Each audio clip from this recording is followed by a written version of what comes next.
We thank you tonight. Adúpẹ́ lọ́wọ́ yín fún ìrọ̀lẹ́ yìí. We are gathered together again to hear from you. Stand. Ẹ fi òun ọ̀rọ̀ yé wa. Let it bear the fruit of righteousness in us. Jẹ́ kó mú èso òdodo jáde wá nínú wa. Tonight, let it bring salvation to souls. Jẹ́ kó mú ìgbàlà wá bá àwọn ọkùnrin nírọ̀lẹ́ Relief yìí. to our spirit and our soul. Nígbà nílò fún ọkùnrin. Refresh us. Ẹ tù wá lára. Rekindle our faith. Ẹ tún ìgbàgbọ́ wa And ṣe. revive our hope. Ẹ tún sọ ìrètí wa yí. In Jesus' name we pray. Ní orúkọ Jésù àdúrà. We are still on the great tribulation as prophesied by the Lord Jesus Christ in Matthew chapter 24, verse 21. Àsọtẹ́lẹ̀ Jésù Kristi ní ìwé Mátíù orí kẹrìnlélógún ẹsẹ̀ kọkànlélógún nípa ìpọ́njú ńlá náà la ṣe wà. Which we are using the book of Revelation to interpret. Èyí tá à ń fi ìwé ìfihàn túmọ̀. Matthew chapter 24, Ìwé Mátíù orí kẹrìnlélógún verse 21. ẹsẹ̀ ìkọkànlélógún rẹ̀. Nítorí nígbà náà ní ìpẹ́jọ́ náà yóò wẹ̀ inú ìdíje láti ìjà ìbẹ̀rẹ̀ ẹjọ́ gba síwájú ṣíṣe yìí. Bẹ́ẹ̀ kọ́ inú ìdọ̀tí Yéṣù sí. For then there will be great tribulation, such as not been since the beginning of the world until this time, no, nor ever shall be. Like I said, the great tribulation is a class on its own. Gẹ́gẹ́ bí mo ṣe sọ pé ìpọ́njú ńlá ó dúró láyè ara tirẹ̀ ni. We have been considering the pouring of the 7 verse or 7 cups of God's wrath. A ti ń wo dídà ago ìbínú méje ti Ọlọ́run sí orí ayé. Tonight we will be considering cup number 5, Ago ìkarùn-ún la fẹ́ wò nírọ̀lẹ́ yìí. cup number 6. Ago ìkarùn-ún àti ìkẹfà la máa gbéyẹ̀wò ní ìrọ̀lẹ́ yìí. Before I read my introduction, Ṣáájú ìfáàrà mi, can we quickly read Revelation chapter 16, verse 10 to 11, verse 12 to 16. Ẹ̀ka mi sì tú ìgò tirẹ̀ sórí. Let's open our Bible. Ẹ̀ka mi sì tú ìgò tirẹ̀ sórí ìfẹ́ ẹranko náà. And the fifth angel emptied his bowl on the throne of the beast, Ilẹ̀ ọba rẹ̀ sì ṣókùnkùn. and his kingdom was plunged in darkness. Wọ́n sì ń gé ahọ́n wọn jẹ nítorí ìrora. And people gnawed their tongues for the torment of their excruciating distress and severe pain. Wọ́n sì sọ̀rọ̀ òdì sí Ọlọ́run ọ̀run nítorí ìrora wọn àti nítorí egbò wọn. Wọn kò sì ronúpìwàdà iṣẹ́ wọn. And blasphemed the God of heaven because of their anguish and their ulcers, sores. And they did not deploy their wicked deeds or repent for what they had done. Verse 12. Ẹ̀kẹta sì tú ìgò tirẹ̀ sórí odò ńlá Éfrátè. Ẹ̀kẹfà. Then the, Ìgò tirẹ̀ sórí odò ńlá Éfrátè. then the sixth angel emptied his bowl on the mighty river Euphrates, Omi rẹ̀ sì gbẹ. and his water was dried up, Kí a lè pèsè ọ̀nà fún àwọn ọba àti ìlà oòrùn wá. to make ready a road for the coming of the kings of the east from the rising sun. Let me stop there. We shall get there and speak and talk in details before the end of the lecture. a máa sọ ọ́ ní kíkún. I'm Àtìpàdé reading. ẹ̀kọ́ yìí. Heaven is neither silent nor embarrassed when evil is punished. Ọ̀run kì í dákẹ́ tàbí dààmú nígbà tí a bá ṣe ẹ̀tọ́ fún ìwà ibi. Heaven rejoices at the justice and punishment of God. Ọ̀run máa ń yọ̀ sí òdodo àti ìdájọ́ Ọlọ́run. The faithful God of creation and redemption will faithfully respond in keeping with his own nature. Ọlọ́run olódodo tí ó dá ọ̀run ayé, Ọlọ́run olùràpadà máa ń pa ọ̀rọ̀ rẹ̀ mọ́, yóò sì tún fi gbogbo òdodo ọkàn fi ìwà rẹ̀ hàn nípa fífún àwọn By ọ̀tẹ̀ giving rebellious human beings what they have stubbornly insisted upon. nípa fífún àwọn ọlọ̀tẹ̀ ènìyàn ní ohun tí wọ́n ti fi ìṣọ̀tẹ̀ wọn ṣe tí wọ́n sì tọ́ sí. Namely, everlasting separation from him. Bí ìyapa ayérayé kúrò lọ́dọ̀ òun Ọlọ́run. Tí à ń wí níbí gangan. What we are saying here, God in heaven will give what is due to those who resist his will and they choose to be punished. pé Ọlọ́run tí ó máa ń ṣẹ̀tọ́ fún àwọn ènìyàn tí wọ́n bá ti kọ tirẹ̀ sílẹ̀ tí wọ́n wá yan ọ̀nà tiwọn. Within the stubbornness in the heart of man, Pẹ̀lú ọkàn líle tó máa wà ní let ọkùnrin ènìyàn. me come down in a little way for us to understand. Ẹ jẹ́ kí n sọ God lédè tó máa yé. gives man the power to make choice. Ọlọ́run fún ènìyàn láti yàn fúnra rẹ̀. We can make choice. A lè yàn fúnra wa. Whatever we choose is what we get. Èyí tá a bá sì wá yàn òun náà la Till jẹ́ tiwa. tomorrow we make choices. Títí dọ̀la Ọlọ́run sì fún wa láyè ká máa yàn fúnra wa. Our choice today will determine our tomorrow. Ohun tá a bá wá yàn lónìí ló máa sọ bí ọjọ́ ọ̀la wa ṣe rí. Those who choose not to follow the way of Christ, Àwọn tí wọ́n yàn láti má tẹ̀lé Jésù. they have chosen not to be united with him in any way. Wọ́n ti yàn láti má bàa dàpọ̀ ní gbogbo ọ̀nà. So they have chosen separation, Wọ́n ti yan ìyapa. and that will be eternal separation from him. Ìyẹn á sì jẹ́ ìyapa ayérayé kúrò And lọ́dọ̀ that Jésù. eternal separation from him is the height of God's torment to the rebellious. Ìyapa ayérayé yìí òun sì ní ìjìyà tó ga jù láti ọ̀dọ̀ Ọlọ́run. It is the climax of God's wrath. Òun ni ìbínú Ọlọ́run tó ga jù lórí àwọn tó ṣe ìyapa. Eternal separation from God. Ìyapa ayérayé And it kúrò is lọ́dọ̀ Ọlọ́run. man's choice. Ohun tí ènìyàn sì yàn ni. Either should you choose to belong to Christ, Nínú ká yàn ká darapọ̀ mọ́ or Jésù. you choose not to belong to him. Àbí ká yan pé ká yapa kúrò lọ́dọ̀ rẹ̀. Either you choose to worship Christ, worship God through Christ, Nínú ká yan ká máa yin Ọlọ́run nípasẹ̀ Jésù or you Kristi. decide to worship money, worship human beings, worship material things, worship any other thing. Àbí ká yan pé ká máa sin owó àbí ohun ìfojúrí àbí oríṣiríṣi nǹkan mìíràn. God does not want anything to stand between you and him. Ọlọ́run ò fẹ́ kí ohunkóhun kó dúró gẹ́gẹ́ bí onígbọ̀wọ́ láàárín òun àti àwa ènìyàn. So those who choose to say, okay, after all, I'm the owner of myself. Àwọn tó ti wá yan pé èmi ni mo ṣáà ní ara I'm mi. the owner of my life. Èmi ni mo ní ayé mi. Let God be in heaven and I'm here to use my life as I like. Bí Ọlọ́run máa fọwọ́ mú ọ̀run rẹ̀ lọ́hùn-ún èmi wà níbí láti ṣe èyí tó I'm the wù mí. manager of myself. Èmi ni mò ń bójútó I'm ayé the ara mi. controller of my house. Èmi ni mò ń darí ilé mi. What they choose, they will get. Ohun tí wọ́n yàn náà ni wọ́n á rí gbà. Like Nebuchadnezzar, who decided then he chose to claim that Babylon belongs to him. Gẹ́gẹ́ bí ọba Nebukadnesari ṣe yàn nígbà náà tó pinnu pé òun lòún ní Out of Bábílónì. God's love to warn him.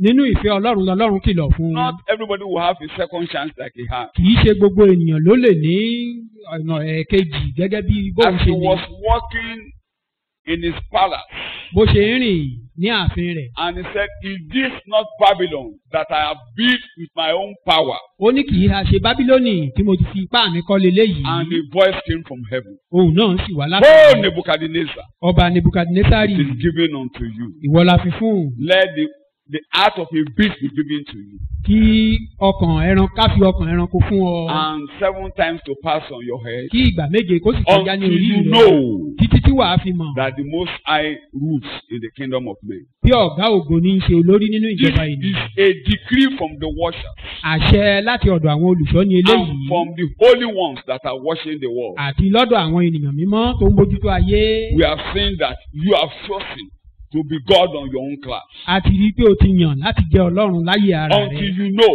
that the Most High God rules in the kingdom. Títí tí wàá fi mọ̀ pé Ọlọ́run ọ̀gá ògo ní í ṣe olórí nínú ìjọba He ènìyàn. was made to realize at the end of the day. Wọ́n jẹ́ kó yé rẹ̀ wá sí nígbà tó ṣe. Few people will have a second chance. Ìwọ̀nba ènìyàn péréte ló máa ń rí irú àyè bẹ́ẹ̀ gbà. Just like Manasseh, the grandchild of David, Gẹ́gẹ́ bí Mánásè ọmọ the Dáfídì, direct child of Hezekiah, ọmọ Ẹ̀sìkáyà gangan. had a second chance in Babylon. Bóun náà ṣe rí àyè lẹ́ẹ̀kejì ní Bábílónì. Not everybody will have a second Kì í chance. ṣe gbogbo ènìyàn ló máa ń rí irú àyè He bẹ́ẹ̀. too left the way of his father. Òun náà ó pa ìlànà àwọn bàbá rẹ̀ tì. He decided to serve idols. Ó yàn láti máa bọ And they òrìṣà. bound him with chains and feathers. Wọ́n wá dì í pẹ̀lú ṣẹ́kẹ́ṣẹkẹ̀. And he was sent to prison Wọ́n in wá gbé lọ Babylon. sẹ́wọ̀n ní Bábílónì. While in jail, Nínú ẹ̀wọ̀n níbẹ̀, he looked up ó gbójú sókè. and he called upon the God of his father. Ó ké pe Ọlọ́run àwọn bàbá rẹ̀. God wants us to acknowledge him and bow to him. Ọlọ́run fẹ́ ká mọ òun ká sì tẹríba fún òun. The first commandment and the greatest commandment Àṣẹ àkọ́kọ́ àti àṣẹ tó ga jù. that must be planted in us in Christ. A ní láti gbin eléyìí sí That wa you lọ́kàn nínú will Jésù. serve the Lord thy God with all your heart, with all your mind, and him alone you will worship. Ìyẹn ni pé ká sin Ọlọ́run pẹ̀lú gbogbo ọkàn pẹ̀lú gbogbo ẹ̀mí wa òun nìkan ni ká máa bọ. So the punishment that is coming upon the world, Ìjìyà tó ń bọ̀ lórí ayé. the wrath that is coming upon the world, Ìbínú tó ń bọ̀ lórí is ayé. as a result of man's choice. Ó jẹ́ tìtorí ohun tí ènìyàn yàn. Like I said last week, Gẹ́gẹ́ bí mo sọ lọ́sẹ̀ tó since kọjá. man has chosen his way, wrong way in Adam, Láti ìgbà tí ènìyàn ti yan ọ̀nà tó lòdì nínú Ádámù. the wrath of God is on him. Ìbínú Ọlọ́run wà lórí irú And ẹni the Bible lórí rẹ̀. says, everybody in the world, we are the children of wrath. Bíbélì sì jẹ́ kó yé wa pé gbogbo ènìyàn tó wà nínú ayé pé ọmọ ìbínú ni wọ́n. Ephesians chapter 2, Ìwé Éfésù orí kejì just verses 1 to 3. ẹsẹ̀ ìkíní sí kẹta. Ephesians chapter 2, Ìwé Éfésù orí kejì. verses 1 to 3. sọ di àyè nígbà tí ẹ̀yin ti kú nítorí ìrékọjá àti ẹ̀ṣẹ̀ yín nínú èdè tí ẹ̀yin fi ń rìn kiri gẹ́gẹ́ bí ipa ti ayé yìí gẹ́gẹ́ bí aláṣẹ agbára ojú ọ̀run ẹ̀mí tí ń ṣiṣẹ́ nísinsìnyí nínú àwọn ọmọ aláìgbọ́ràn. When anybody decides to choose his own way, you are not walking alone. You are being dictated and directed by the prince of the powers of the air, that is by the devil. Nígbà tí ẹnikẹ́ni bá ti yan ọ̀nà ara rẹ̀, kì í ṣèwọ nìkan ló yàn án. Àwọn agbára òkùnkùn, àwọn agbára nínú In afẹ́fẹ́ other ló darí irú ayé words, ẹni only bẹ́ẹ̀. two choices in Ìyẹn ni this pé world. It's either you choose God or you choose Satan. ọ̀nà méjì ló wà fún ènìyàn láti yàn nínú ká yan ipa ti Choose Ọlọ́run àbí the ká way yan of ipa ti Christ Èṣù. or walk the way of the world. Nínú ká rìn nípa ti ayé àbí ká máa rìn nípa ti Jésù Let me say it in a simple way like James was writing. It's either you walk with the wisdom from above or the wisdom of this world, Gẹ́gẹ́- which is fleshy, which Gẹ́gẹ́- is carnal. Gẹ́gẹ́ bí àkọsílẹ̀ ti Jákọ́bù nínú ká gbà kí ọgbọ́n Ọlọ́run àbí ọgbọ́n àtòkè wa kó máa darí wa àbí ọgbọ́n ayé yìí tó jẹ́ ti ara tó jẹ́ ti ènìyàn Which is of the world, tó sì jẹ́ ti ayé which is of the devil. tó sì jẹ́ ti èṣù. So there are only two kingdoms, Ìjọba méjì ló wà. the kingdom of God Ìjọba Ọlọ́run and the kingdom of Satan. àti ìjọba èṣù. So you only make a choice. Tiwa ni láti yàn If kan. you don't belong to Christ, Tá a bá ti jẹ́ ti Jésù, you may say you are not a child of the devil. You are choosing the devil. o lè sọ pé o kì í ṣọmọ èṣù That's ṣùgbọ́n o what ti yan Ephesians èṣù. chapter 2 is telling us. Ohun tí Éfésù orí kejì yìí sọ fún wa nìyẹn. We are chosen to walk according to the prince of the powers of the air. A ti yàn láti máa rìn nípa You are ti reading àwọn Ephesians aláṣẹ chapter 2, inú afẹ́fẹ́. Amplified Bible Translation. Let me hear you. Yes. And you he made alive when you were dead, slain by your trespasses and sins, in which at one time you walked What will habitually. kill us, what will slay everybody, not the devil. The devil can't kill you. What will slay you and hand you over to the devil is sin, wickedness, wickedness in man. Ìyẹn ni pé ohun tó tá a pa ènìyàn gan kì í ṣe èṣù gangan fúnra rẹ̀ ṣùgbọ́n That's ẹ̀ṣẹ̀ it. tó wà nínú rẹ̀. You have been made Láfàá lé alive èṣù after you lọ́wọ́. have been slain, after you have been killed by the fault you are reading, by wickedness, by In sin. which at one time you worked habitually. So when you are walking, when we make it an habit to walk in sin, to live in the flesh, we make it a way of life, to drink, to smoke, to fight, to hate, not to forgive, to have bitterness in us. It's a way of the world. It's a way of Satan. Nígbà tá a bá ti wá yàn láti máa rìn nípa ti ayé yìí, láti máa kórìíra, láti máa ṣọ̀tẹ̀, láti máa ṣe ohun gbogbo tó wù wá, ní ká máa rìn nípa ti èṣù àbí tí. Yẹ kí n sọ lọ́nà tó yé wa. Ní tí èèyàn bá ti fẹ́ kọ́ra ló mọ̀. What you train yourself, you become. Nǹkan tó ń jẹ́ habit ni pé òfin kankan kọ́ra. The meaning of being habit or habitual to something is you train yourself with it. Fún àpẹẹrẹ. For example. Ṣé la máa ń kọ́ mọ bọ́n ṣe ń fọnu? We train a child how to wash or brush their teeth. A kọ́ wa bí a ṣe ń dọ̀bálẹ̀. How to prostrate. Bí a ṣe ń kúnlẹ̀. How to kneel down. Ẹ la máa ń kọ́yàn bí a ṣe ń fọwọ́ fún àpẹẹrẹ báyìí gbogbo ọmọ tá a bá bí pátápátá àfìyí táwọn oní psychologist ń kọ́ wa yìí là ẹ̀rí fagídí mọ́mọ́mọ́ gbogbo ọmọ tá a bá bí ọwọ́ wò náà kọ́kọ́ máa ń lò. All children normally they always try to use. A máa ń kọ́ wọn bá ń ṣe lu ọwọ́ ọ̀tún ni. We only train them to use their right hand. Ṣùgbọ́n àwọn ọmọ mi. But some. Ṣe tí ọwọ́ òsì yẹn náà máa lò. There is nothing you can do. Yẹn náà ká máa fi wọ́n lẹ̀ lónìí. Ṣùgbọ́n tẹ́ ẹ bá gbogbo ọmọ lẹ̀ pátápátá gbogbo àlọ́ máa lò sí. But if you should leave them, they will continue using that left hand. So a máa ń kọ́ wọn ni. We have to train them. A máa ń kọ́ wọn. We train children. Ṣé tó bá ń gbọ́n kó make it sound? Ìkẹta bá ti fẹ́ kọ́ ọmọ lọ́mọ ń ṣe. You want to urinate, train him to do something. Gbogbo nǹkan tá à ń ṣe pátápátá ṣe là kọ́ akọni. All what we are doing today, we were learning. Tó bá ti ń di pé à ń ṣe lemọ́, ó máa dẹ̀ wá. And when we continue doing it, often and often, it become habitual. Fún àpẹẹrẹ sìgá yìí. For example, cigarette smoking, you have to learn it. À ń kọ́ ìgbó mímu ni. So also hair. Tó bá dẹ̀ ti lè wá àmọ́. And once it become part and parcel of us, àwọn ẹ̀dá tó wà nínú wa yẹn. The nature in us. Tó máa ń gbé wá jáde. That normally reveal what we are. Bí a bá ti dojú ìjà kọ ká jẹ́ k'Ọlọ́run ráyè níbẹ̀. If we don't wage war against them to allow God. A gbé nǹkan tí ọkàn wa bá ti sọ là á máa fi ṣe wà. Then it will happen that whatever our heart dictate to us will be what we do. Torí ẹ̀dá yẹn ń gbé nù wa. Because the nature dwell in us. Ẹ̀dá méjì kan burú nínú ènìyàn. There are two natures that are very wicked in man. Ojú ìgbẹ̀san. That is vengeance. Kí ni mo pè é? The vengeance. Tán bá ti ṣe nǹkan fún ọ. When somebody harm you. Ẹ̀mí yẹn wà nù wa ká gbẹ̀san straight. That spirit is there. Lẹ́sẹ̀kẹsẹ̀ ó wà nù wa. For you to retaliate or to. Tó o bá gba Ọlọ́run láàyè kò sẹ́ni tí ò fẹ́ ẹ̀san dùn á fẹ́ gbẹ̀san. It is sympathy is very common to man. Ṣùgbọ́n tẹ́ bá gba Jésù. Ṣé lẹ máa fi kọ́ra láti má gbẹ̀san? When we now accept Christ, we now train ourselves kẹ́ má gbẹ̀san. Not to be retaliating on evil things. Ó wà nù wa láti gbẹ̀san. It's habitual for us to take vengeance. Adìyẹ dà mí lóògùn kí ni mo máa ṣe? That is, when you wicked me, I wicked you. Kódà tí Kìrìsìtẹ́nì ò bá fọ́lọ́run láàyè.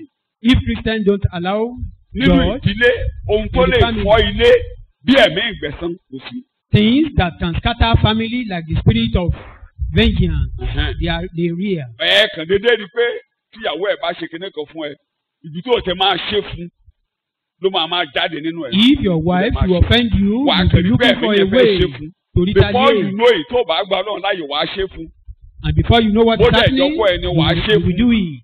Wàá ṣe fún. You will retaliate. Ó wà nínú láti gbẹ̀san. Inborn for us. Ṣùgbọ́n tí a bá ti yọ̀ǹda ara wa fún Jésù olùgbàlà. But once we surrender our life to Christ. A wá fi kọ́ra láti má gbẹ̀san. We will now train ourselves. It's innate. It's enough. Àti bí wa mọ bí abínibíni. It's enough. So gbogbo àwọn ìwà yòókù tó ti bẹ̀ jáde inú ló ti wá. All other character emanate from that is from within. And it's in us to always complain. Ó sì wà nínú wa láti máa ṣe àwáwí. Tí wọ́n bá gbé kínní ilé ọ lọ́wọ́ báyìí. If you are given something. O gbé kínní ìwé ìdúdú o. This book is black. Kí ló dé tí ìwé ìdánwò ẹ̀ o máa rí àwáwí kan sí. From where how do you get this book? Ibi ìlà gbé tí ó wà ń bí. You must complain. Ọ̀dẹ́dẹ́ bá lọ́dọ̀ ẹ̀ níta níbẹ̀. Take it from table here. Take it outside. This thing supposed to remain upon this table. Ó wà nínú ènìyàn. ò ní gbà ìpèsè ló ṣàṣìṣe láti gbé. It is inborn. We will not Wà nínú accept wa. that we made mistake to carry it Àwa from máa here wá ọ̀rọ̀ to tá a fi elsewhere. dáhùn pé wọ́n ò gbé síbẹ̀ dáadáa ni. We will be looking for excuse to Ó wà defend nínú ènìyàn. ourselves. It's inborn. Tí a bá wá fún ọ̀rọ̀ Ọlọ́run láàyè, If we don't allow the torí word pé of God, all the time lẹ́wàá máa ṣe àwáwí nínú just Ádámù discover láti gbogbo. that complaint become Gbogbo habitual. wa ló mọ̀ yẹn nínú Ádámù. Obìnrin tí èèwọ̀ fi fún mi. You Òun náà know, ní ejò ni. that one happened in Adam. The woman you gave me, and the woman said it was snake. So all other things we are behaving, our behaviours are in it. Gbogbo ìwàkiwà tá a bá ìwà ń wù abínibíni. A dẹ̀ máa ń fi wọ́n kọ́ra, à ń fi And wọ́n kọ́ra. we train ourselves, we develop them. So that's what the Bible is telling us that these habits are controlled by read it. They are controlled by the forces of darkness. Ìdí nìyí tí Bíbélì fi ń sọ pé àwọn ìwà You are wọ̀nyí reading. pé inú afẹ́fẹ́ náà ti ń darí irú àwọn You ìwà are reading. búburú You Yes. bẹ́ẹ̀. were following the course and fashion of this word. Tẹ́lẹ̀ bẹ́ẹ̀ yẹn. Were under the sway of the tendency of this present age. And the fashion of this world, ìlànà ti ayé yìí. Following the prince of the power of the Tó bá air. ti jẹ́ ìlànà ti ayé yìí, Anything that is worldly, Ọlọ́run ò sí ń bẹ̀ o. God is not there. Kí ni mo wí ẹ̀yin ọmọ Ọlọ́run? Tó bá ti jẹ́ ìlànà ti ayé, Ọlọ́run ò sí Anything ń that bẹ̀ o. is worldly, Bí ayé not ṣe ń of ṣe God. nìyẹn. That is the Ọlọ́run way kọ́ the world nìyẹn are o. doing it. That is not God. Ẹ̀rín ìlànà ti ayé yìí, ta ló ń darí Walking the ìlànà way ti ayé of yìí this arábìnrin? world. Mo ń gbọ́ Bíbélì. Following the prince. Bíbélì àti ayé yìí Ẹ̀hẹ́n. gẹ́gẹ́ bí aláṣẹ agbára ojú ọ̀run. Ẹni tó ń pàṣẹ nìyẹn. Aláṣẹ ta ni wọ́n pè é? That is Agbára the ojú dictator. ọ̀run. You were obedient to and under the control of the demon spirit that still constantly works in the children, in the sons of disobedience. Nǹkan tó ṣẹlẹ̀ ni pé ẹni tó ń tẹ rìmóòtì wa, The person that is Èṣù remoting ni. our life, the Èṣù Satan. ni. Satan. èṣù ló ní ìwà ìgbéraga, Satan. èṣù ní orí tẹríba, èṣù ló ń Proudness gbẹ̀san, becomes to Satan. èṣù ló ń It is gbẹ̀san. vengeance. Kódà gbogbo ohun tó fa wàhálà láyé lónìí ni pé All that cause èṣù fẹ́ problem in the gbẹ̀san world today is lára that ta ni. Satan want to retaliate. Ó wà nù Psalm 8 gbogbo yín ló mọ̀ ọ́n látẹnu ọmọ ọwọ́ àti The ọmọ mouth, ọmú the babe, láti ṣèlànà agbára nítorí Àwọn ọ̀tá rẹ̀. láti mú ọ̀tá olùgbẹ̀san ni kó ṣe kí ni o. Dákẹ́jẹ́. So olùgbẹ̀san ni. It's So ohun tó bá ti mú ọ ń gbẹ̀san èṣù ni ọ́ èlèṣù ni ọ́. whatever turn you to be Ọmọ an èṣù. avenger, you belong to Satan. So kì í ṣe pé ká máa bẹ̀ ọ́ kó má gbẹ̀san. Máa gbẹ̀san. We are not Wọ́n also àti begging ìtìlẹ́jọ́ máa you gbélé. to avenge. Máa jà lọ. Wọ́n àti Continue. ìtìlẹ́jọ́ máa gbélé. We will dwell with Satan Torí later. ó ṣe tán àti gbẹ̀san. Because he's ready Lára Ọlọ́run. to take vengeance from Gbogbo tó bá God. dẹ̀ ti rí ọmọ ènìyàn láyé. Anywhere he find Ẹ mọ̀, men, tẹ́mi ẹ̀san bá gbé ọwọ́. Gbogbo tó bá if the jẹ́ spirit tẹ́mi of ẹ̀pẹ́tẹ́ ló afẹ́ vengeance kó bàjẹ́. come upon you, you will want to ruin Gbogbo ẹni anything bá that belongs to súnmọ́ anybody. bẹ́ẹ̀yàn bá bàrìn wàá gbógun tì í. Anybody that Bẹ́ẹ̀ni moves bá to jọmọ that ẹ̀, person, wàá you gbógun wage tì war í. against him. Gbogbo tó bá jẹ́ tiẹ̀ ló afẹ́ kó bàjẹ́. Anything that belongs to that person, you want to ruin it. Controlled by Satan. Èṣù So ló ń darí ayé irú ẹni tábà bẹ́ẹ̀. gbé ọ lélẹ́sù wá bínú. If they call you satanic, you Bẹ́ẹ̀ be a kàn be kí ọ bẹ́ẹ̀ angry. eléṣù ni ọ tó bá Even ti without calling you that, you are satanic. Mo ni wọ́n sọ pé gbogbo wa pátápátá. That is why the eléṣù Bible ni wá. said we Tí are all Jésù ò bá gbà wá satanic. là, a sì jẹ́ ọmọ. If Jesus didn't save us, we are Parí ẹ̀. still a child of Bí wrath. ìbínú ṣe bọ́lọ́hún ṣe ń bínú sẹ́sù lọ́lọ́hún ṣe ń bínú sẹ́ni tó bá ti lẹ́mìí èṣù tó ń As sẹ́mi God is furious towards Satan, so also towards those who are following Satan. You were obedient to and under the control of the demon spirit Àbí that still constantly works. control of what? Control of the demon Tó spirit. máa sọ pé lẹ́mìí èṣù náà wà bínú. Bẹ́ẹ̀ gbogbo wa pátápátá nǹkan ṣe jù ń fẹ́ là ń ṣe. All of us, we are acting You are reading according the to Bible, Satan's yes. command. That still constantly works in the sense of disobedience, the careless, the rebellious, and the unbelieving who go against the purposes of God. Gbogbo ẹni bá ti jálá ìgbàgbọ́. Gbogbo ẹni tí ò lè sinmi lágbára All Ọlọ́run. unbelievers Gbogbo ẹni tí ò lè sinmi that fail to lọ́wọ́run. trust Gbogbo ẹni upon tí ò the lè name of fìjà God. fọ́lọ́run jà. Gbogbo ẹni tí ò lè yọ̀ǹda fọ́lọ́run. That cannot surrender to God. Pátápátá. All Ọmọ of èṣù ni them, wọ́n. they are satanic. Among these, we as well as you once lived and conducted ourselves. Mo dẹ̀ dúpẹ́ olùkọ́ni yóò kúkú yọra ẹ̀. Ó ní àtàwa Thank God. àtẹ̀yìn The writer include himself. nígbà kan rí. Ṣé ó yẹ ká Said we tó máa are gbénú all ẹ̀ lọ? in that sometime Inú ẹ̀ ni Jésù ti ago. wá wá rí. Tó We ẹni are bá there, jókòó Jesus came sínú to ẹ̀, deliver us inú from ẹ̀ that. la wà. Anyone that now Tí a remain fi ń wá there, ṣọ́ọ̀ṣì ni pé ká kúrò nínú ipò yẹn. the purpose of Àti coming títí to church is for inú us ẹ̀ ni wọ́n bí wa to sí. move out of Inú that ẹ̀mí situation. ìgbẹ̀san, We were inú born there. agídí, inú àìgbọ́ràn, Stubbornness, inú disobedience, àìdáríjì ni wọ́n bí wa sí. unforgiveness. Tí a We bá were ti wá born gba there. Jésù, tí a bá ti jókòó síbẹ̀, a jókòó sí ipò ọmọ. Now, when we Àjókòó accept gẹ́gẹ́ bí ọmọ Christ èṣù. and we still remain in that former habit, Ẹni it tí àwọn means ẹ̀mí èṣù ń darí, we still belong inú to ẹ̀ máa Satan. dùn. Satan will be happy. Our behaviour governed by a corrupt and sensual nature, Tó ti gbọ́ bẹ́ẹ̀. obeying the impulses of the Wọ́n ní flesh. nǹkan tó ń darí wa. Ṣé ẹ rí ẹwà ìbàjẹ́ inú ayé wa? The corruption in Àwọn our life, emotion inú ayé wa. all ló ń the darí wa. emotion are the things that is controlling us. Wọ́n ní nípa ẹ̀dá Through our nature, ẹ̀dá wa, our nature, ọmọ ta ni wá. Ọmọ ìbínú. child Gẹ́gẹ́ of bí ẹni wà wrath. nínú ayé pátápátá. Olúwa gbà wá. God deliver Good us. news ni pé torí bẹ́ẹ̀ ni Jésù ṣe wá. The good news is that for that purpose, Jesus came to this world. Àjàgà mi ń bọ̀. Jésù fàánù gbà mí. Láti mú mi délé. Láti mọ̀nà délé. Òkú fún ẹ̀ṣẹ̀ mi. Òkú fún ẹ̀ṣẹ̀ mi. Ó gbé ẹ̀gún mi lọ. Ó gbé ẹ̀gún mi lọ. Òru àìṣedédé. Òru àìṣedédé. Fún ìtẹ́wọ́gbà mi. Fún ìtẹ́wọ́gbà mi. Láti mú mi délé. Láti mú mi délé. So the good news is that Ìròyìn ayọ̀ náà ni wípé the wrath of God ìbínú Ọlọ́run was completed on Christ. a ti ṣe é pé ní orí Kristi Jésù.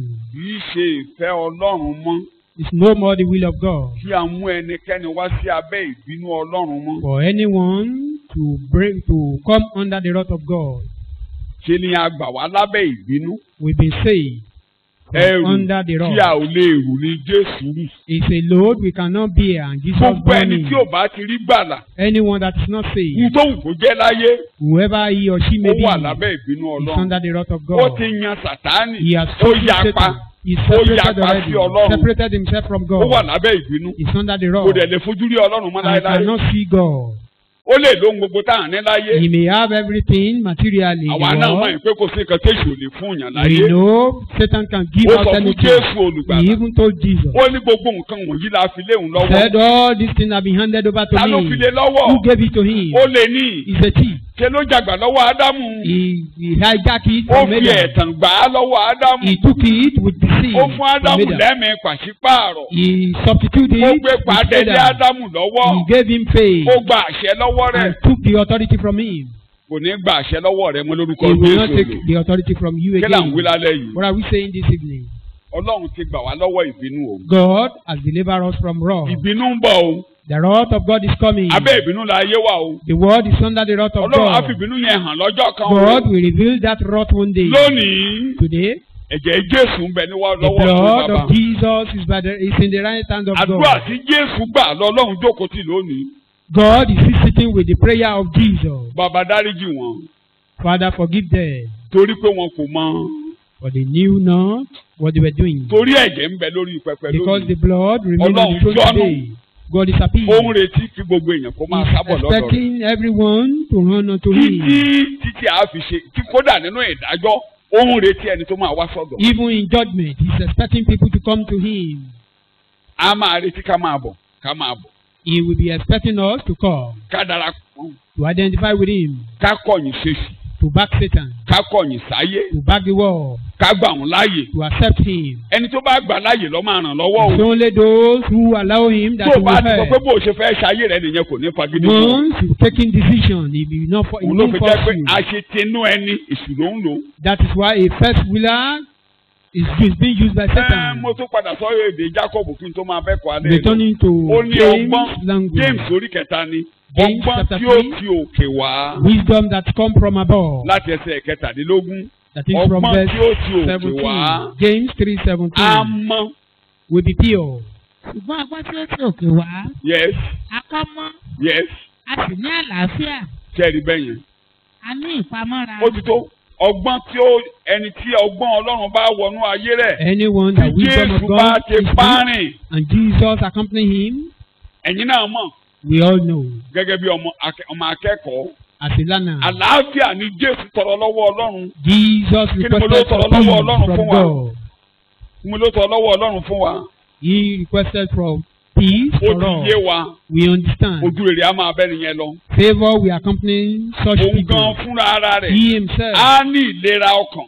He will have Á ní ìlera àgọ́ ara. wholeness Á of ní ìlera heart ní ọ̀nà gbogbo. and physical Ohun health. tó bá fọwọ́lé yóò ṣeé ṣe. Anything that he lay his hand Ṣùgbọ́n ní on will pàtàkì, prosper. á wà lálàáfíà pẹ̀lú Ọlọ́run. Especially to be at peace Á with wà God. lálàáfíà pẹ̀lú ìdílé rẹ̀ At pẹ̀lú peace ènìyàn. with all men and with his family. Ẹ̀mí tó tọ̀ kí wá. The Bí spirit from Jésù above. ṣe ní ìfaradà, Just òun náà lè endure. ní ìfaradà. Á lè We pa have nǹkan mọ́ra. endurance. You are reading the Bible. You are reading the Bible. But the wisdom from above is first of all pure, Yes. undefiled. Then it is peace-loving, Peace what? loving. Fún ààrẹ jẹ́ o. You may be cheated. Kò ní wá ọ̀nà ara rẹ̀, a máa wá àlàáfíà. He will only be seeking for A máa wá peace. bá àlàáfíà ṣe máa wà. How peace will Ẹ o, reign. ẹni yẹn èṣù ò darí rẹ̀. Such person is Ẹ máa not being ka directed by Bíbélì. Satan. Conscious, Yóò. just, Yes. considerate, Bẹ́ẹ̀ni. gentle. Bẹ́ẹ̀ni. It is willing to yield to reason. Ẹ gbọ́ bẹ́ẹ̀ yẹn. Easy to yield to what? Reason. Kò ní máa ronú ọ̀nà sára ẹnìkan. Nothing of his own Tó bá alone. ní kìí ṣòro láti bẹ̀. It's not difficult to persuade. Full of compassion Bẹ́ẹ̀ni bẹ́ẹ̀ni. and good fruit. Kò lè má ṣàánú. He cannot but be kind. Kò lè má ṣàánú. He cannot Torí but ẹ̀mí be àánú ló ń kind gbénú rẹ̀. because the spirit of kindness Kò is lè má upon him. nípa mára. He cannot but Torí ẹ̀mí endure ìpamọ́ra ló ń bá because kọ́ the wọ̀nyí. spirit of Kò endurance lè má ní faradà. accompany him. Kò lè lójú ìgbẹ̀san. He must persevere. He Torí cannot ẹni have the ẹni tó fi gbogbo ẹ̀ vengeance rọ́jú ló ń spirit. bá kọ́ wọ̀nyí. Because the owner of all things accompany him. Lọ́nà kejì. The second round or the other part, Ọgbọ́n tó jẹ́ ayé. the wisdom of the Bóyá Lord, ọgbọ́n tó ti ìsàlẹ̀ wá. the wisdom Tó from jẹ́ tayé. down tó jẹ́ of tara, the world that tó is jẹ́ carnal, tèṣù. that is of Satan. Kí ló wà ń bẹ̀? Yes. This superficial wisdom is not such as comes down from above, but is earthly, unspiritual, animal, even devilish, Unspiritual. Animal. even devilish, Ó jẹ́ ti Demon- ẹranko, ó jẹ́ ti èṣù, ó jẹ́ ti ara. demoniacal, Ew. demoniacal. Demoniac. Ṣé ti àwọn ẹ̀mí èṣù ni? For wherever there is jealousy, Ẹ̀gbọ́n. envy, Níta fi mọ àwọn ọmọ èṣù nìyẹn o. and contention, Ìlara, ìjà. rivalry, and selfish Nígbà tí ambition. mi jà fún kò oníkálukú ń jà èmi lọ̀gá èmi lọ̀gá. Ayé nìyẹn. Èmi That ló máa is jọ of lórí the ẹ̀. world. Rárá mi ò ní gbà. I will rule you, I will never allow you. Ọlọ́run kọ́ nìyẹn o. That is not God. Dání mo pè é. Ọ̀run kọ́. Eléṣùré ni. That is satanic. Ẹ̀mí ẹranko ni. That is the spirit of the beast. Àbí ẹ̀ẹ́dì tí adìyẹ bá fẹ́ jà. You see two hens Abẹ́ want tí to fight. adìyẹ tán bá ń jà. Or haven't you seen two hen or fowl? Tó bá jẹ́ òwú ó bá jẹ́ òbúkọ méjì ni. If it were to be two Tẹ́ ẹ̀ bá goats, ṣọ́ra ẹ̀ lè làwọn. if you are not strong, you can't separate Ẹ̀ them. lè làwọn. Ẹ̀mí ẹranko nìyí. That is animalistic Kí ni mo pè é? spirit. Wọ́n á jà táwọn fi farapata rẹ̀ They wọ́n. will fight, Torí wọn ò lè harm là wọ́n. themselves because Ò lè you là can't wọ́n. separate them. Ó lè là wọ́n. Àwọn tí ò gba Ọlọ́run láàyè Those who didn't allow God tí ìbínú máa bá that the wrath will come wọ́n wà upon. lábẹ́ ìbínú. They are under Wọ́n á the tó wrath of kọjá lọ God. sí ìyapa And they ayérayé. are going to Lórúkọ eternal Jésù separation. ìyẹn ò ní jẹ́ ìpín That will ìdílé. not be our portion in the name of Jesus. Jẹ́ kí n tẹ̀síwájú. Lábẹ́ ìgò ìbínú Ọlọ́run karùn-ún, ìgò ìbínú Ọlọ́run Under the karùn-ún, fifth ìwé verse, ìfihàn orí ìkẹrìndínlógún, Revelation 16, ẹsẹ̀ ìkẹwàá sí ìkọkànlá. verse 10 to 11. Ẹ̀karùn-ún sì tú ìgò tirẹ̀ sórí ìtẹ́ ẹranko náà. And the fifth angel emptied his bowl on the throne of the beast. Ilẹ̀ ọba rẹ̀ sì ṣókùnkùn. Underline it. On the throne of the beast, and his kingdom became dark. Lórí ìtẹ́ ẹranko náà, ìjọba rẹ̀ sì Then ṣókùnkùn. darkness upon the throne of the Òkùnkùn Antichrist. biribiri lórí ìtẹ́ rẹ̀. Wọ́n sì gé ahọ́n wọn jẹ nítorí ìrora. And the people gnashed their tongues for the torment of their excruciating distress and severe pain. Wọ́n sì sọ̀rọ̀ òdì sí Ọlọ́run ọ̀run nítorí ìrora wọn àti nítorí egbò wọn. Wọn kò Ìwé sì ìfihàn ronú orí pìwàdà. ìkẹtàlá, ẹsẹ̀ ìkejì. Revelation 13 verse Ìwé 2. ìfihàn. Revelation Ẹranko 13 tí mo verse ti rí 2. náà sì dàbí ẹkùn. Bẹ́ẹ̀ni. And the beast that I saw resembled a leopard, Yes. Ẹsẹ̀ rẹ̀ sì dàbí ti bíárì. and his feet were like those of a deer, Ẹnu rẹ̀ sì dàbí ti kìnìún. and his mouth was like that of a lion. Dágọ́nì náà sì fún ilé agbára rẹ̀ àti ìtẹ́ rẹ̀ àti ọlá ńlá. Ṣé ẹ̀rí And to bẹ́ẹ̀? him the Ìtẹ́ dragon, èṣù. Ìtẹ́ èṣù ni ìjọba ayé. The throne Gbogbo of àwọn Satan is ẹranko the ẹkùn. kingdom of this world. Tán ti ń jọba láti Bábélì wá All gbogbo those àwọn ẹranko ní beings that have been pátápátá. ruling hence Ẹni tó or ní from ìtẹ́ yẹn, Babylon. ẹni tó ní ìtẹ́ yẹn ni The owner of Dragoni. that Tani mo ló throne ní is ìtẹ́ yẹn? dragon. dragon, Tani mo ló ní ìtẹ́ yẹn? The dragon. throne belongs to So, dragon. politics of the world is ruled by dragon. Ètò òṣèlú ayé, Torí pé dragon àwa ló ń darí kẹ́ni rẹ̀. wà níbí, Because Christians are still here. la ṣe lè máa darí ìjọba ayé. That is why we are still Ìjọba ẹ̀mí controlling it to some Ìjọba èṣù extent. ni. It belongs to Satan. Torí àwa níbí ni ò ráyè gbàkóso. That is why Ìfẹ́ we have nìkan not ṣe- taken control the whole thing. Ṣùgbọ́n nígbà tó bá dé ní kíkún, But when he fully comes, á gbé ìtẹ́ rẹ̀. he will Ẹ máa take kà his throne. á máa kà bó ṣe ń kà. Yes, dragoni, yes. Ẹsẹ̀ ìkẹta ìkẹrin ló dé yẹn. And one of his heads seemed to have a deadly wound, Yes. but his death stroke was healed. And the whole head went after the beast in amazement and admiration. Mo sì rí ọ̀kan nínú àwọn orí rẹ̀ bí ẹni pé aṣá. O tí ka ẹsẹ̀ kejì ẹgbẹ́ mo fẹ́ lo èdè níbẹ̀. Ẹranko tí mo rí náà sì dàbí ẹkùn. And the beast that I saw resembled a leopard, Ẹsẹ̀ rẹ̀ sì dàbí ti bíárì. but his feet were like those of a deer, Ẹnu rẹ̀ sì dàbí ti kìnìún. and his mouth was like that of a lion. Dágọ́nì náà sì fún ilé agbára rẹ̀ And to him the dragon gave his own might and power, àti ìtẹ́ rẹ̀. Mo fẹ́ lò and his náà. own throne and great Èṣù dominion. Àti ọlá ńlá. Èṣù máa fún ní nǹkan mẹ́ta ni. There are three things Agbára, there. ìtẹ́, Power, àti kí ni o? throne, Ọlá ńlá. and his honor. Agbára, Power, ìtẹ́, àti throne. kí ni o? And his honor. So ẹ rí i pé nígbà tọ́lọ́run bá fẹ́ bá ìjọba yẹn jà, When God wants to orí fight that ìtẹ́ èṣù government, yẹn ló máa lọ. He Orí will go ìtẹ́ to the ìjọba. throne of Ọmọ that èèyàn kan ló máa government. jókòó lórí ìtẹ́ yẹn. the whole Ẹni man tó will be ní sitting on ìtẹ́ yẹn, that seat. ẹni tó ní agbára ìtẹ́ yẹn, The owner, the orí authority ìtẹ́ yẹn of that gangan throne lọ́lọ́run is máa Satan. gbé òkùnkùn lọ. God will take darkness to that throne. Bí òkùnkùn ṣe bo Egypt níjọ́sí. As darkness took Egypt Nígbà that tọ́lọ́run day. bá ìjọba Fáráò jà. When God fought the kingdom of Òkùnkùn Pharaoh, biribiri bò bẹ̀. there was Orí ìtẹ́ darkness. ìlókùnkùn máa bò. Gbogbo àwọn tó ń bá ṣèjọba pátá. Will be encompassed by darkness, and all those who are accompanying Òkùnkùn á him, bò bẹ̀. there will be darkness there. Egbò kékeré á bá wọn. There will be gangrene Wọ́n á sore bẹ̀rẹ̀ sí í there. jẹ ahọ́n wọn. They will be biting their tongue, Wọ́n á bẹ̀rẹ̀ sí í jẹ ahọ́n wọn. biting their tongue.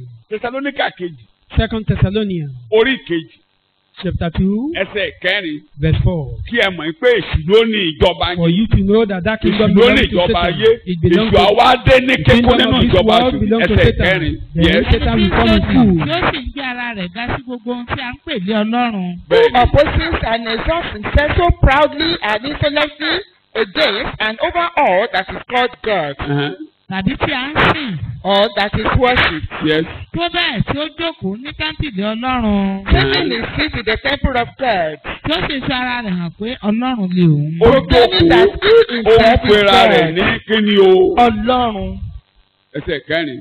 So ẹ rí i pé èṣù gan fúnra rẹ̀ ló máa wá ṣàkóso ìjọba. Discover Satan himself will Tẹ́ come bá rí to Ọlọ́run rule. tó wá ń bá ìjọba yẹn jà, èṣù lọ Ọlọ́run gbógun tì lójú God ìjọba that yẹn. is waging war against that kingdom, God is Tẹ́ waging war bá rí against okun Ọlọ́run Satan. kan tó ń bá ayé jà, èṣù lọ Ọlọ́run ń bá jà nú ayé. If we see any hand of God waging war against this world, is fighting against Satan.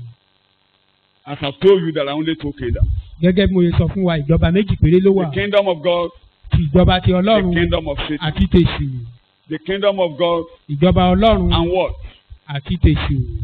So, at the time we are talking, God will now visit satanic kingdom in this world. Lákòókò tá à ń sọ̀rọ̀ rẹ̀ yí Ọlọ́run á bẹ ìjọba èṣù wò nínú ayé. And he will visit it with thick darkness. Á sì òkùnkùn biribiri ni yóò fi bẹ̀ wò. Take note of verse 11 of Láti ẹsẹ̀ Revelation ìkọkànlá 15. ìwé ìfihàn orí kẹrìndínlógún. Verse 11 Ẹsẹ̀ of ìkọkànlá. Revelation 16.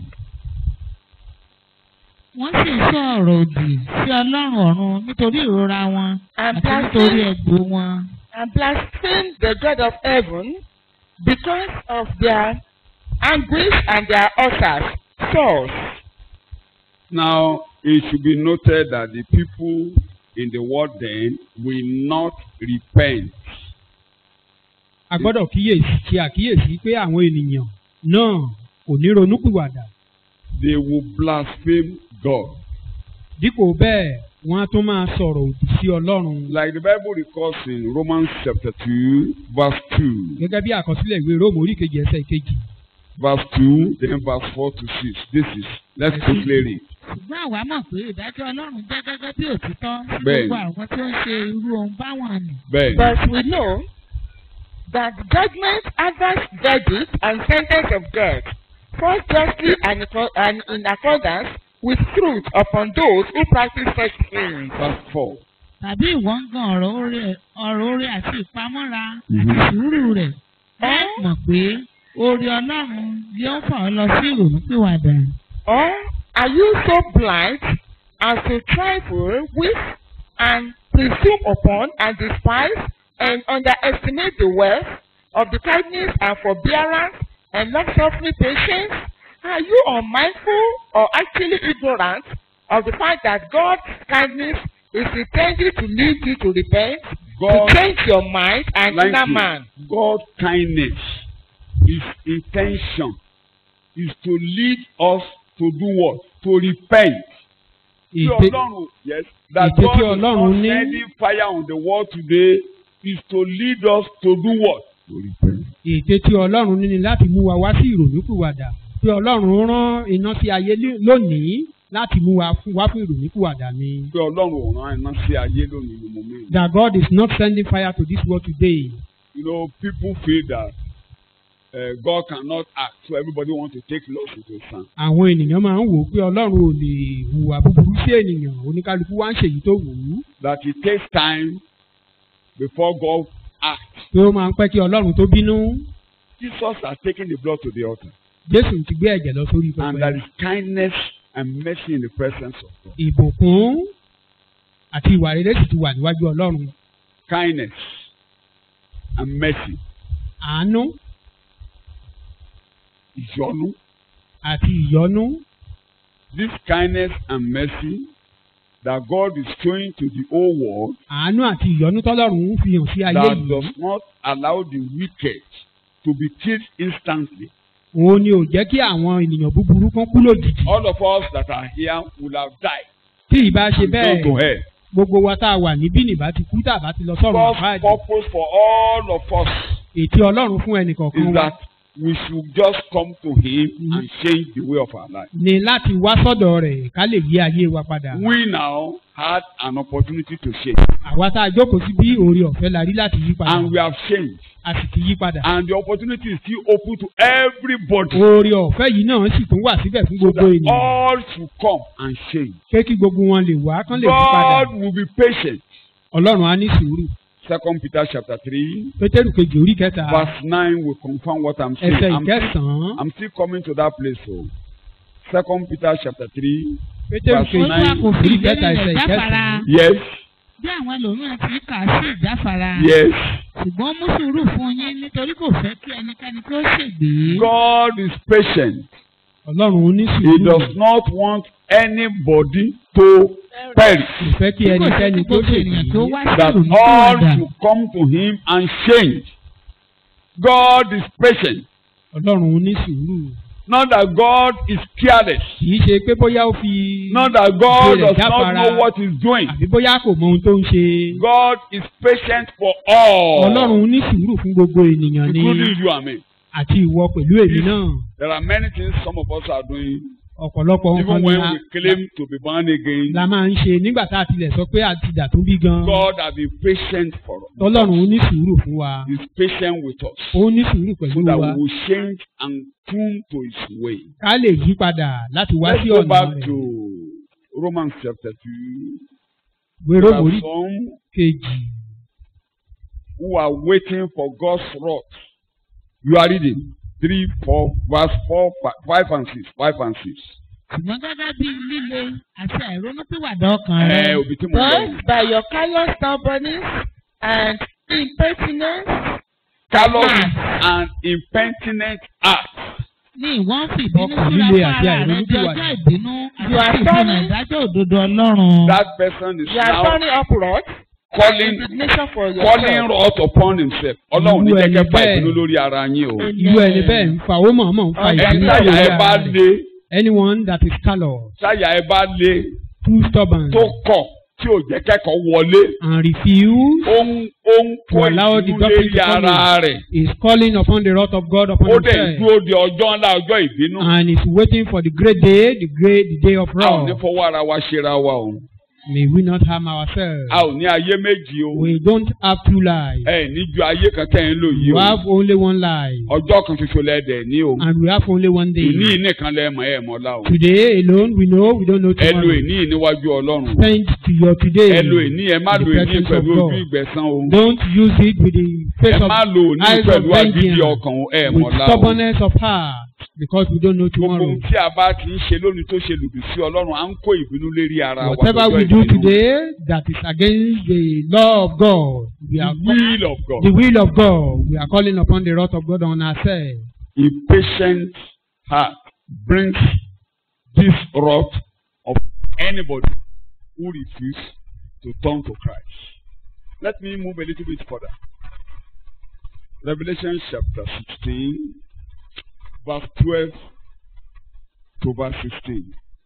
Ìwé ìfihàn orí kẹrìndínlógún ẹsẹ̀ ìkejìlá sí kàndógún. ẹ̀ka bá sì tí ìgò tirẹ̀ sórí odò ńlá Éfúrátè. And the sixth angel emptied his bowl on the mighty river Euphrates. Omi rẹ̀ sì gbẹ kí a lè pèsè ọ̀nà fún àwọn ọba àti ìlà oòrùn wá. And its water was dried up to make ready a road for the coming of the kings of the east from the rising sun. Níbí where I'm reading, this river Euphrates will dry up just as the Red Sea is dried up. Pé odò I will show you the Éfúrátè picture. Let me show you the video of yóò the gbẹ drying of the Red yóò Sea. gbẹ gẹ́gẹ́ bí odò bí omi I bí want to òkun show bá ti you gbẹ how nígbà it's náà dried lọ́wọ́. up. You will see the video. Brother Joshua, let's see the picture of how the Red Sea dried up. Ọlọ́run tí máa gbẹ odò Euphrates ló ṣe gbẹ̀yìn. The river Euphrates will be We are dry waiting for you. like Red Sea in those days. Ó ti gbọ́ mi. Ó ti gbọ́ mi. Ẹ̀kan farabalẹ̀ á gbé jáde. Nígbà tí Mósè dé tó òkun pupa. When Moses Gbogbo wa got to the tẹ̀ka Red níbẹ̀rì Sea, pé ó na ọ̀pá sójú omi. we all read it in the Bible that Wọ́n rò stretch pé forth kò his ní rod. ṣẹlẹ̀. They Ó ti thought ṣẹlẹ̀ nígbà yẹn. it can't happen. Odò It Euphrates had máa happened then. rí bẹ́ẹ̀ bákan náà. So also river Euphrates Bóyá ibi will be dáàrí ò lè likewise. jẹ́ ká rí dáadáa. Á ṣò ẹ̀ láìpẹ́. Ẹ paná orí ọ̀tá yìí. Ẹ paná orí ọ̀tá yìí. Kẹ̀jẹ́ kan rí. Ẹ paná orí ọ̀tá yìí. That's Moses Mósè standing at the yìí back of the sea, stretching up his rod on the Red Sea. ó sì na ọ̀pá ọwọ́ rẹ̀ tí ò And that to pa. see. And you will see the sea getting dried very soon. Ǹjẹ́ rí nàrí lọ́pọ̀ yín? And it's giving way now. You will see. Fọ̀nà sílẹ̀. Can you see it's giving way? Ṣé ẹ̀rí kó ti pín sí méjì? ilẹ̀ lẹ́ ń wò lánàá òwú ilẹ̀ lẹ́ ń wò yẹn ẹ̀rọ ọmọ èèyàn tó máa gbanú ilẹ̀ kọjá ń sùn wọ́n ti ń lọ lórí ilẹ̀ òun Ísírẹ́lì ti ń lọ lórí ilẹ̀ òun wọ́n ń lọ lórí ìyàngbẹ́ ilẹ̀ lẹ́ ń wò tán lọ lórí ìyàngbẹ́ ilẹ̀ yẹn o inú òkun náà ti ń kọjá yẹn o àtàdìyẹ àtòhun ọ̀sìn tí ò sí nǹkan tí Ísírẹ́lì ò kó dání gbogbo ẹrù tán kó ní Egypt ló ń wẹ̀ àtòkù Mósè àbí egungun Joseph títí kan egungun Joseph ni wọ́n ń gbé lọ yẹn ẹ máa rí àwọn ọmọ Fáráò tó máa run láìpẹ́ ẹ mọ̀ kán tó kọ́ ọmọ wẹ́wẹ́ 600,000. About 600,000 láìka ọmọ wẹ́wẹ́. men of war, without counting children and women.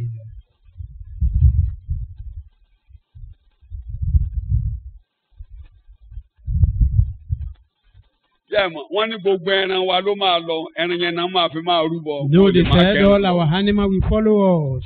Those are the things they will use for sacrifice. The important thing is that you will see that the Red Sea is a war. Pàtàkì ibẹ̀ ni pé a rí pé òkun pupa ó dàbí ìgànná lọ́tún àti lósì. They want to die. That's Pharaoh and all his hosts. Ogun Fáráò àti àwọn ènìyàn rẹ̀ nìyí. Can you see them within the Red Sea? And you will see that God is patient for all of them. Ẹ rí i pé Ọlọ́run ní sùúrù pẹ̀lú gbogbo wọn animals, everything. Àti kékeré àtàgbà àtẹranko wọn pẹ̀lú. Wọ́n jáde tán Moses is now commanding that the waters will return. The fall come out of the sea and Moses is about to command the sea. And the water is returning. And the rivers has returned. Oh Lord my God, when I know someone down, consider that you answer me. I see the sky. Oh, I hear the rolling thunder. Thy patriot, thy universe, that's in my soul, that's in my soul. I sing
to thee.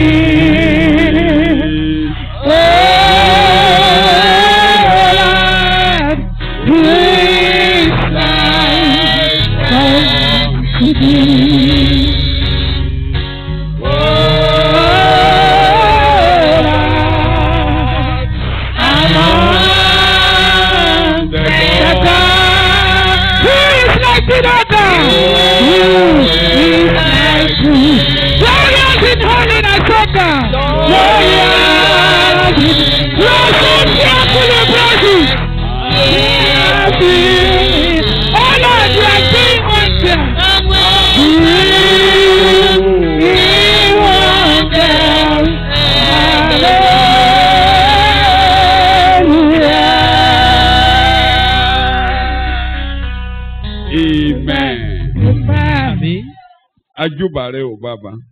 We adore you, God. Ajúbà rẹ o. We adore you, God. Tàlàbà fi ọ́ wé.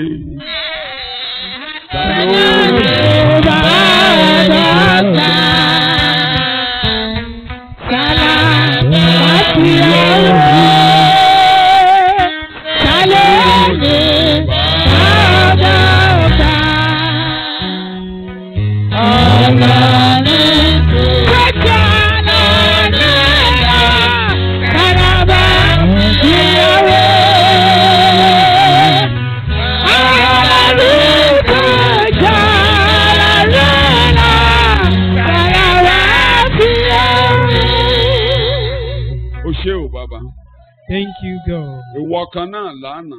You yesterday. Ìwọ kan náà lónìí. Today. Ìwọ kan náà títí ayé. And even forever. O jẹ́wọ́ pé ò yí padà. You prove that you change it now. Thank you, God. Ní orúkọ Jésù ni a dúpẹ́.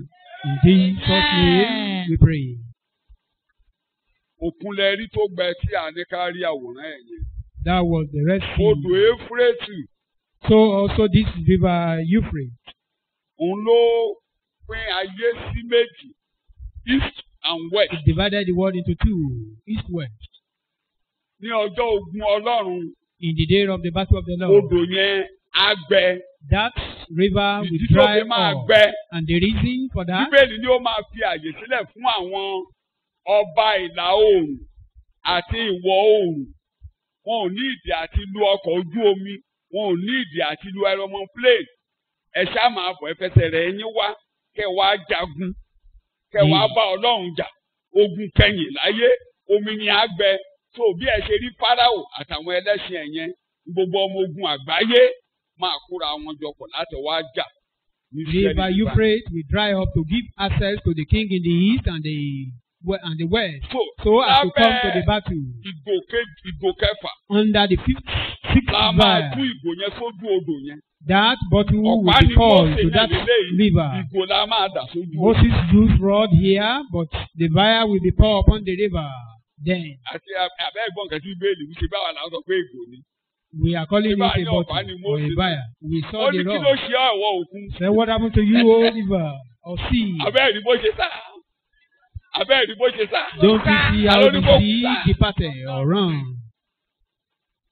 Ó ní kí ló jẹ́ kí ìwọ Jọ́dánì padà sẹ́yìn. Why you move back, O Jordan? Bẹ́ẹ̀ náà ni ìwọ Éfúrésì máa sá. So also river Euphrates gbogbo ọba àgbáyé wá jagun ìkẹyìn. The whole king of the world will come for the last battle. Ọlọ́run tó ṣe léètí àkànyẹn nígbà. God that did the one we are reading now, we do what we are reading.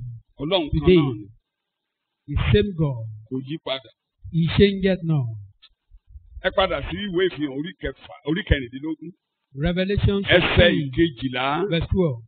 Láti gbé ẹ̀ka dé ẹsẹ̀. Láti tí ìgò tirẹ̀ sórí odò ńlá Éfúrátì. Bẹ́ẹ̀ni. And the sixth angel poured out his bowl on the great river the Euphrates. Omi rẹ̀ sì gbẹ kí a lè pèsè ọ̀nà fún àwọn ọba àti ìlà oòrùn wá.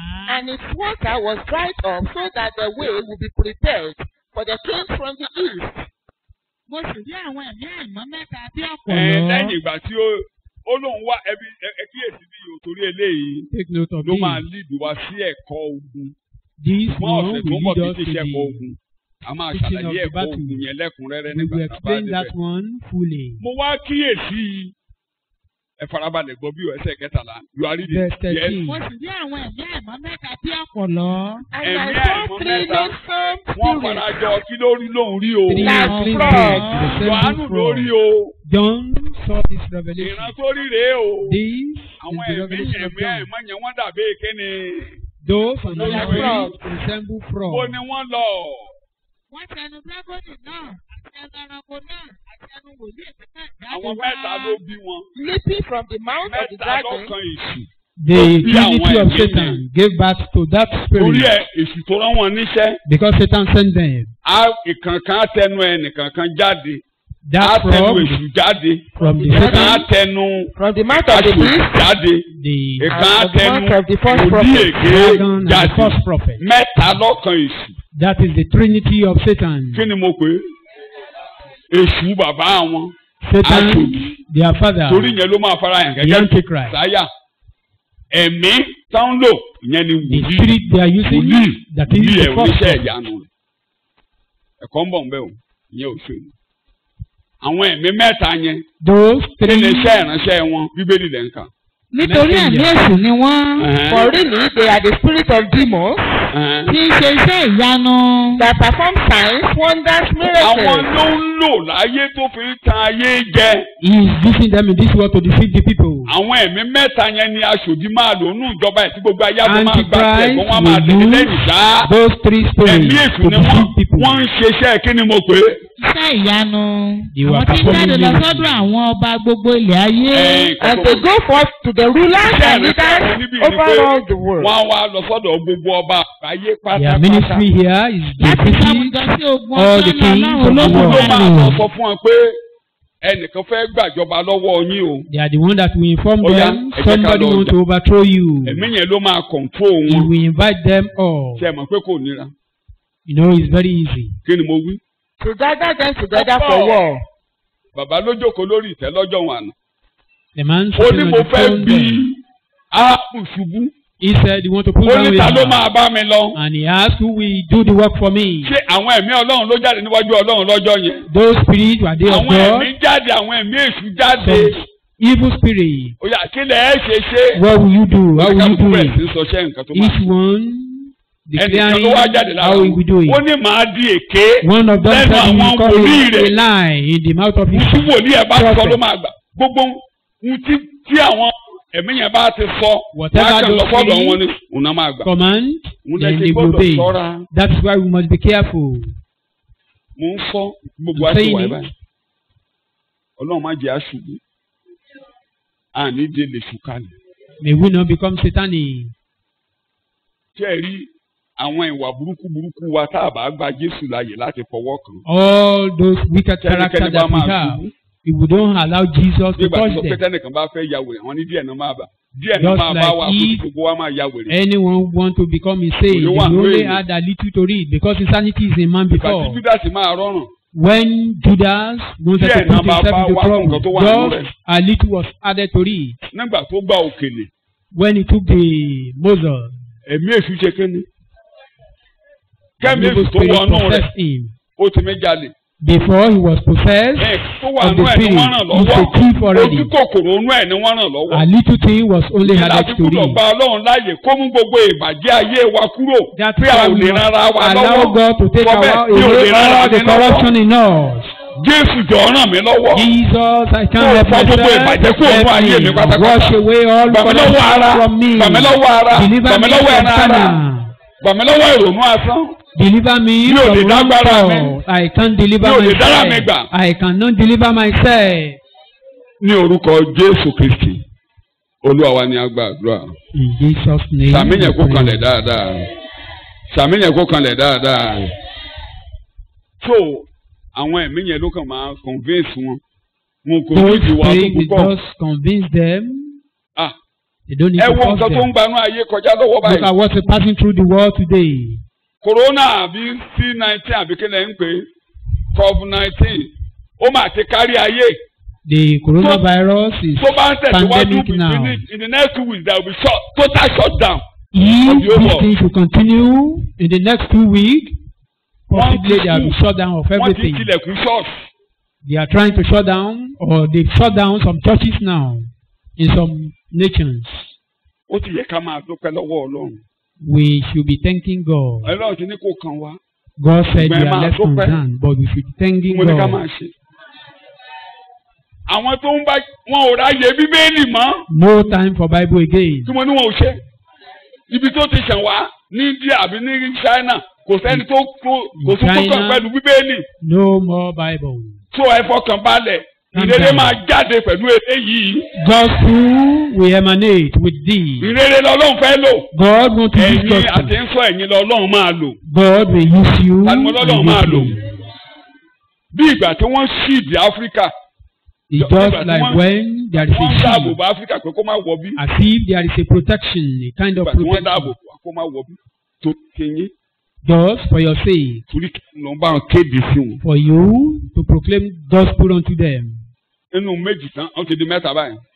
inú méjì tán náà rí ìkan negative ìkan tó positive wọ́n lára rẹ̀ ti yá wọ́n ṣẹ̀ṣẹ̀ torí kẹta wọ́n ló ti Britain wá bí wọ́n ṣẹ̀ṣẹ̀ rí lónìí. Maybe they just discover iná 3 sì kú sáà ní people Iran in Nigeria. wọ́n sì kú sáà ní Iran ni. You are just burying people often and often tẹ́lẹ̀tẹ́lẹ̀ in Iran. àwọn China hide ẹ̀ kódà kó tó di kó di kárí The létà. Chinese were hiding it wọ́n sẹ́ẹ̀dì before. before. fídíò kan sí mi tí ẹnìkan ń sọ Chinese gbogbo bọ́n ṣe hide bí òkú yẹn ṣe ń kú ó sì wà lórí WhatsApp. They were hiding how they were.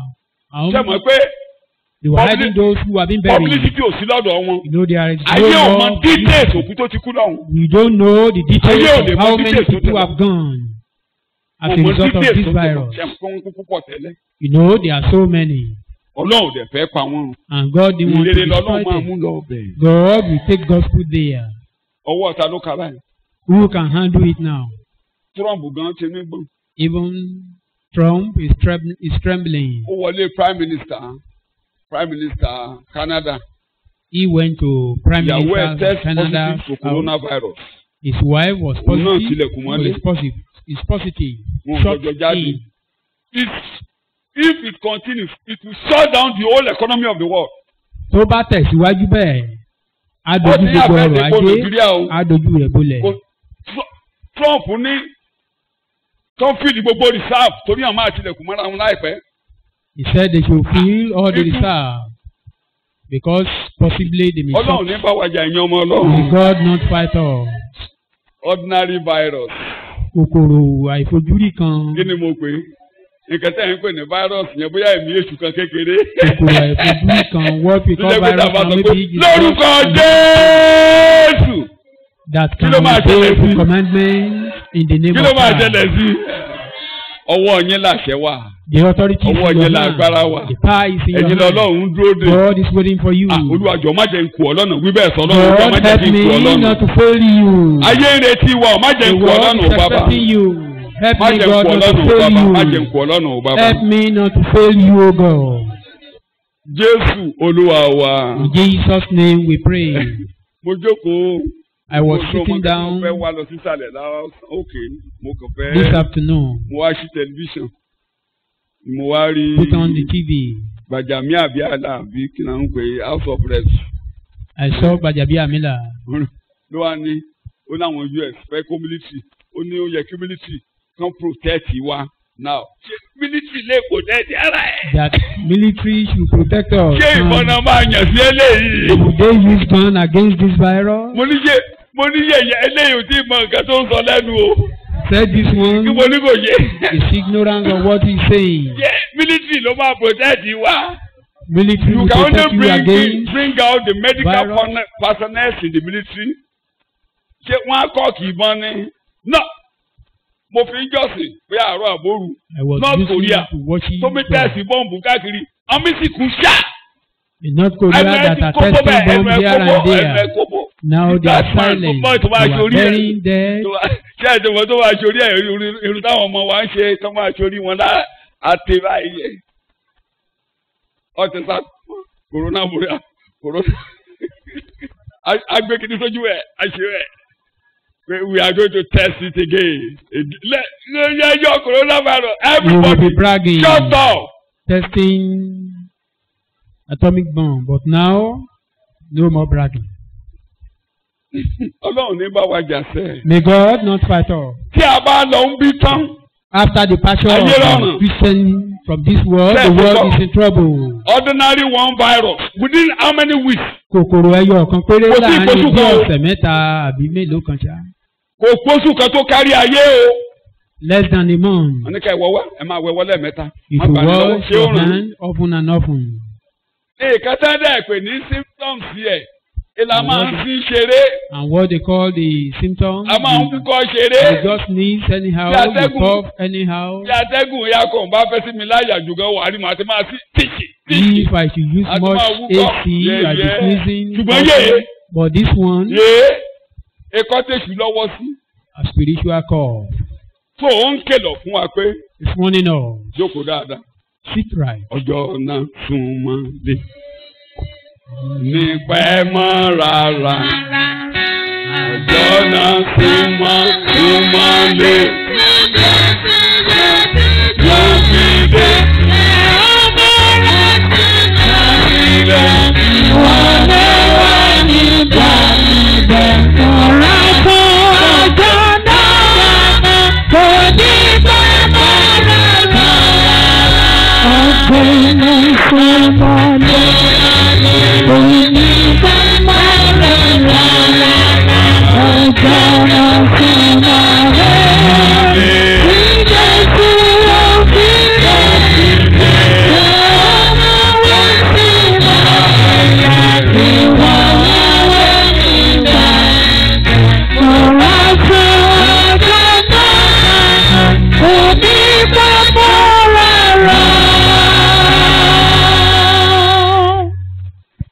parí ẹ̀kọ́.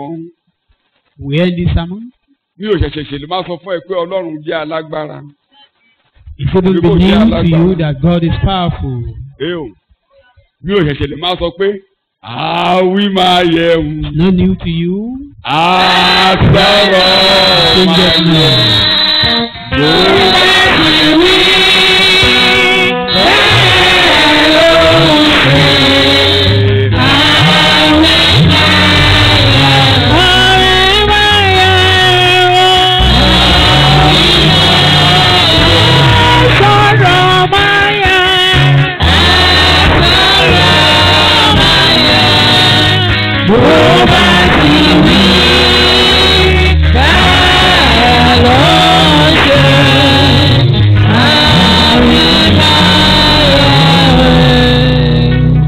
Olúwa ó ṣe ò pé ọjọ́ tiwa lọ ọjọ́ òní o.